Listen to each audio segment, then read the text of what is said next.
Goeiedag geliefdes, andermaal groet ek u in die wonderlike naam van ons Here Jesus Christus en bid ek dat die woord van die Here vir u en my altyd tot seën sal wees, die woord wat vir ons in die waarheid van God inlei.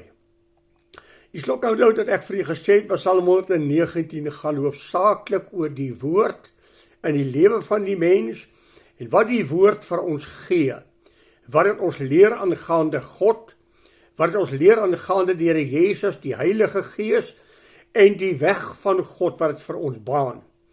Waardeur die jong man sê, waarmee sal die jongeling sy pad suiwer hou, deur dit hou na u woord. U woord is die lig vir my pad en die lamp vir my voet.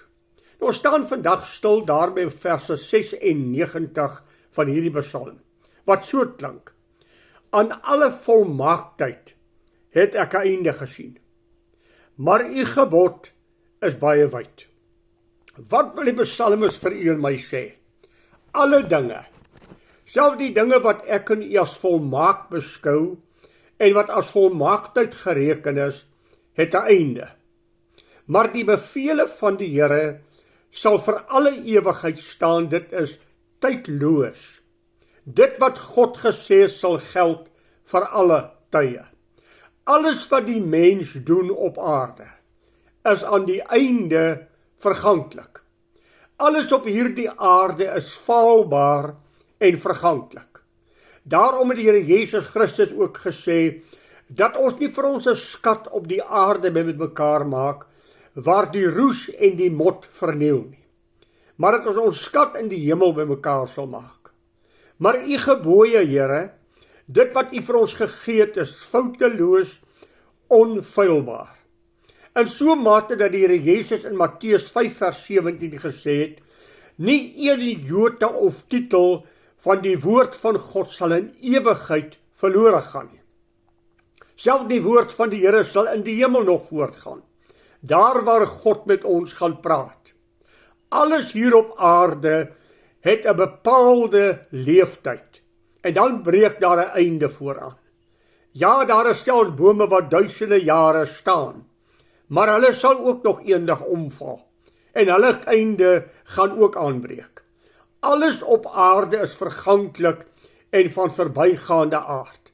Alles hier is net vir 'n tyd. Ek dink onwillekeurig en die Titanic, wat daardie tyd gebou is en die mense het gesê, hy is onuitwisbaar. Ja, daar is selfs mense wat gesê het, nie eers God sal die Titanic kan sink nie. U ken die verhaal. 'n boot wat teen 'n ou ysrots vasgeloop het, teen 'n stukkie ys wat God in die see geplaas het, en die totale boot het vergaan.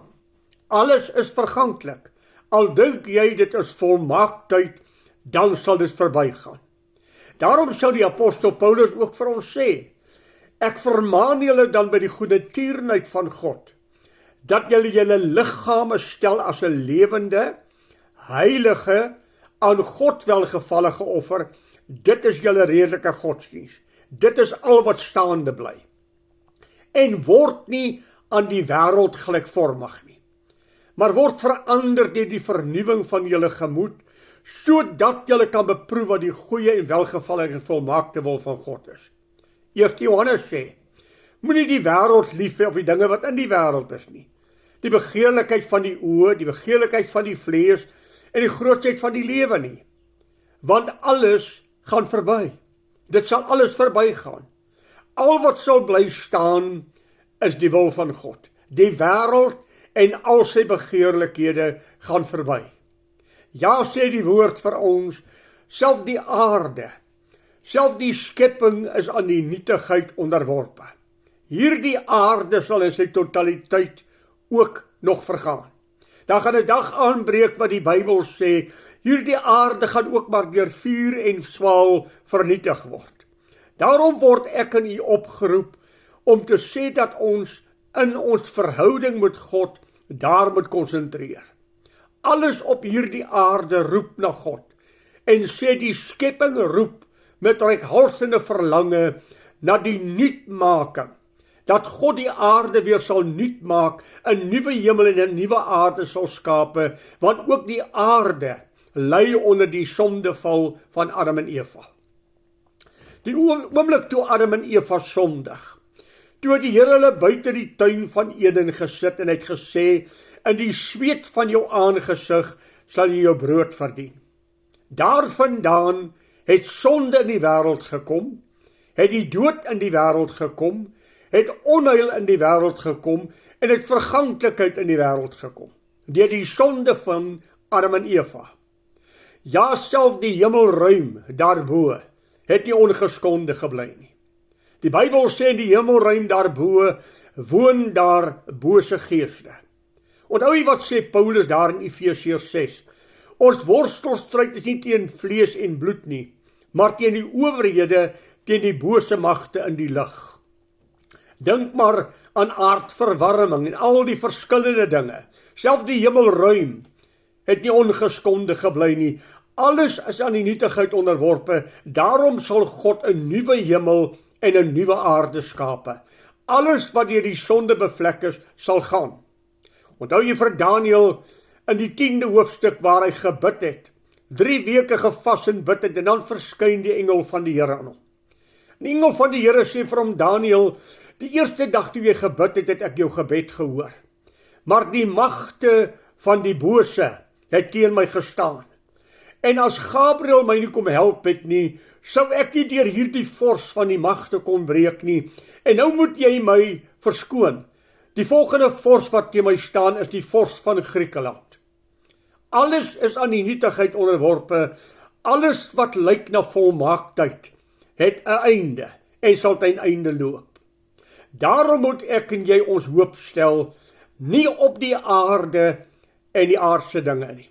Ag geliefdes, hoe vinnig kan dit van 'n mens weggevat word? Onthou jy die verhaal van die ryk man, wat gesê het, jy het goed gedoen, jy het weggesit in jou skure, jy het jou skure groter gebou en hulle is vol gepak, in ons taal, jy het 'n pensioen wat jy nooit sal kan uitleef nie.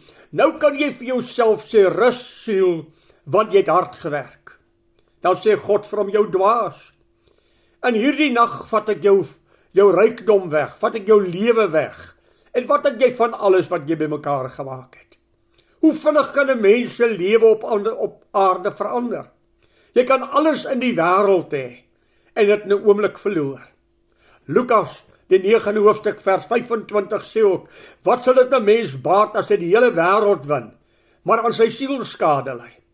Wat sal 'n mens God gee as losprys vir jou siel?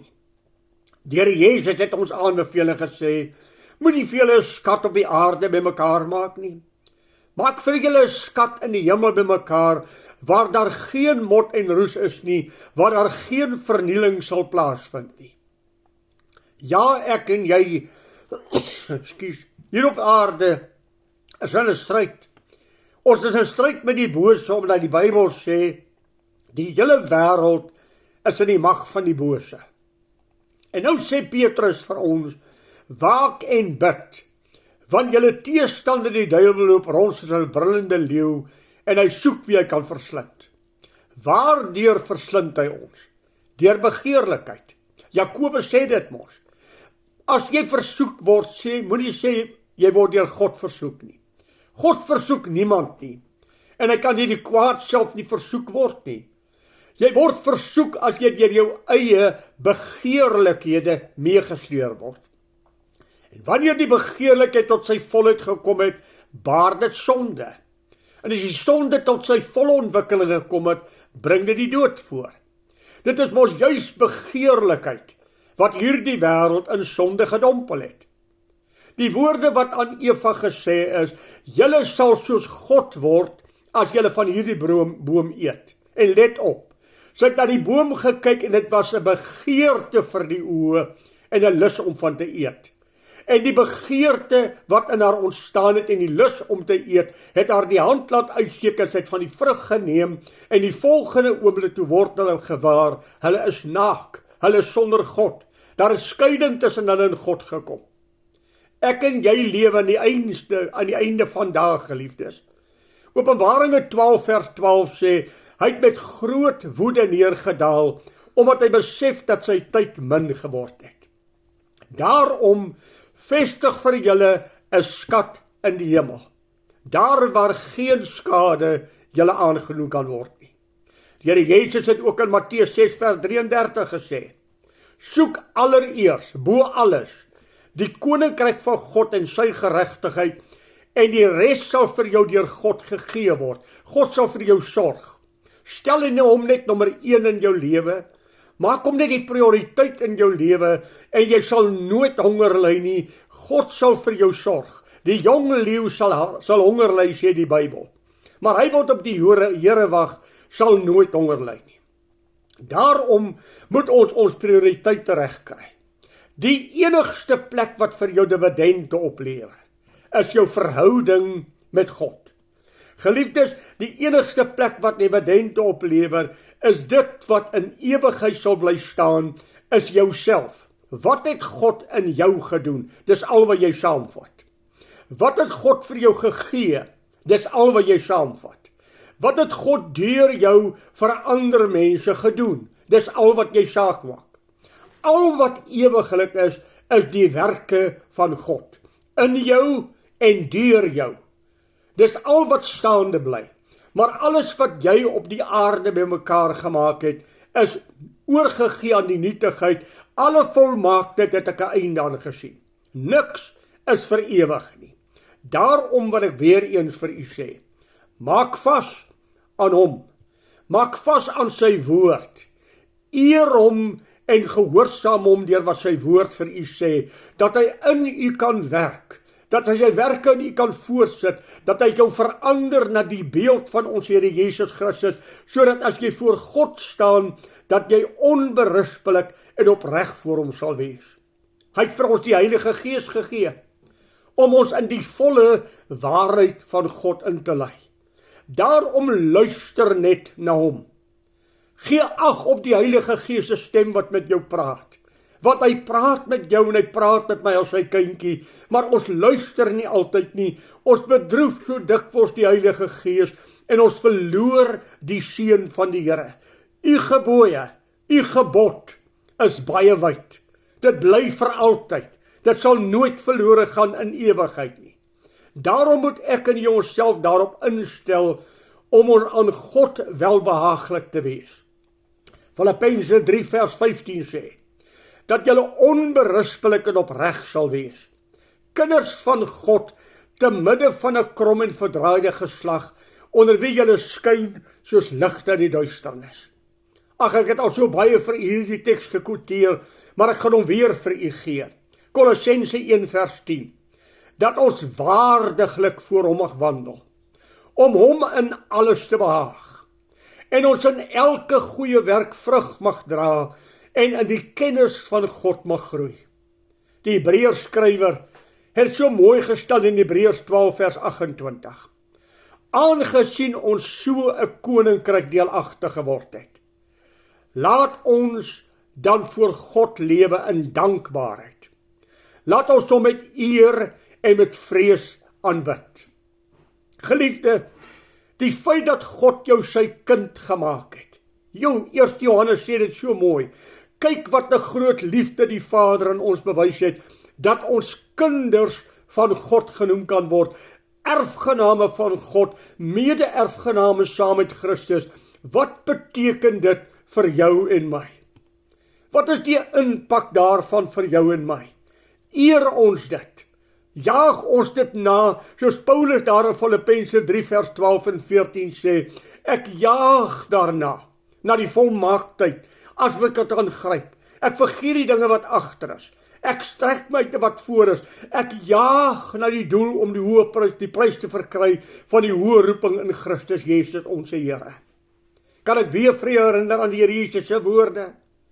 Nie een jota of titel van die woord van God sal in ewigheid verlore gaan nie. Inteendeel, geliefde, die Bybel sê, Jesus Christus gaan my ook nie aan die einde oordeel nie. Die woord wat ek gehoor het, die woord wat ek geken het, die woord wat God tot my gespreek het, dit gaan voor jou staan om te sê, jy het geweet. Dis wat vir die ryk man gesê is. Toe hy sy oë in die doderyk oopmaak, het daar vir hom gesê, jy het mos die woord gehad. Jy het mos geweet wat God sê.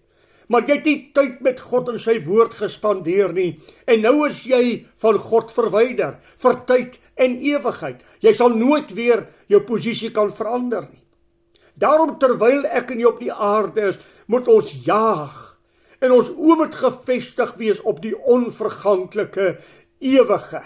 Ons moet uitkyk na die wederkoms van ons Here Jesus. Ons moet verlang na die nuwe hemel en die nuwe aarde. Adam en Eva het in die tuin van Eden vir ons in ellende gestort, maar God het vir ons 'n nuwe toekoms in gedagte. Ek gaan nou vir julle plek te berei, en as ek vir julle plek berei het, dan gaan ek terugkom, en ek gaan julle kom haal, sodat julle saam met my kan wees waar ek is. Die ewige lewe wag op jou en my. Ons weet net nie wanneer nie. Ons weet nie wanneer dit ons laaste dag op aarde is nie, want ek is ook aan die verganklikheid oorgegee. Die ene oomblik lewe ek, en die volgende oomblik sterwe ek. Ag, dit is vir my so mooi. As ek dink aan die woord van God, as hy sê, is baie wyd, dit bly staan. Geliefdes, dit wat God gesê het, in die Ou Testament gesê het, die profeseë voorspel het elkeen op die letter waar geword. Ek herinner myself weer aan die Emmausgangers, wat met mekaar praat nadat die Here Jesus Christus gekruisig is, en vir mekaar sê, ons het so gehoop dat hy die een is, wat ons van die dwinglandy van die Romeinse ryk sou kom verlos. En nou is hy dood. Al ons hoop is daarmee heen. Die Here Jesus sien hulle, en hy loop na hulle toe en sê, wat praat julle so met mekaar? Is jy 'n nuweling in Jerusalem? Het jy nie gehoor wat gebeur het nie? Hom wat ons gedink het wat die Messias is, die verlosser, is gedood. En dan begin Jesus vir hulle die skrifte uitlê. Van Moses, deur die profete, die psalmes. Al die skrifte wat op hom verband het,